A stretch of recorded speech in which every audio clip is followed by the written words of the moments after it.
what film do you think of personally as one that is a must rewatch every year? I mean, everyone's got time challenges.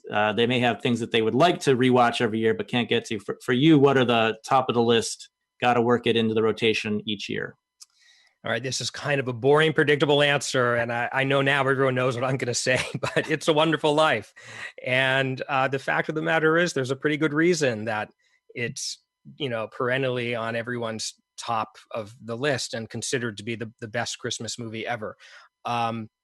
It's still on the top of mind because out of all the movies that we could call Christmas movies, to me, it's the one that gives the most complete emotional experience. Mm-hmm. I was talking about the highs and the lows, positives and negatives, if you will. It's a Wonderful Life really does traverse that entire spectrum. I mean, we remember it for the ending, the pure joy, the coming together of the town and the family, and how happy that ending is one of the most joyous endings in all of cinema. But to get there, the movie puts Jimmy Stewart and other characters and the audience through an awful lot of trauma. And I mean, let's not forget, this begins with Jimmy Stewart about to commit suicide. And, in a sense, the whole movie is about, will he commit suicide or not? And you could argue the whole thing is a fantasy that takes place in his head as he's pondering that, or maybe not. But it's one of many Christmas movies that actually works in suicide or attempted suicide, which in a way is rather logical from a dramatic perspective, because if you're dealing with despair and alienation and those types of emotions, suicide is the most extreme end in terms of drama and storytelling that emotion could take you as a writer, as a creator. And so it makes sense that it would crop up in a few Christmas movies. But don't get me wrong. I mean, It's a Wonderful Life is not all, if no one's ever seen it and they're listening to me, it's not all bleak, dark, suicidal despair.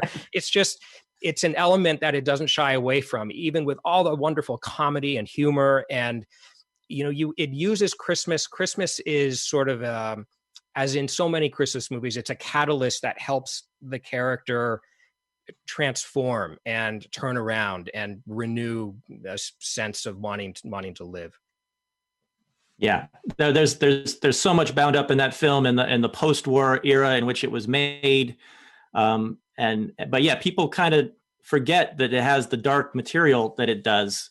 But as you explained, it wouldn't have the resonance that it didn't if it didn't go there ultimately. And I just want to share, maybe not a shocker to our listeners, but year in, year out, that is our big draw in the Holiday Classics series. That's the one that by far draws in the most people for rewatch. And very few people are seeing it for the first time. They may be seeing it on the big screen for the first time, but it's not their first go around with that.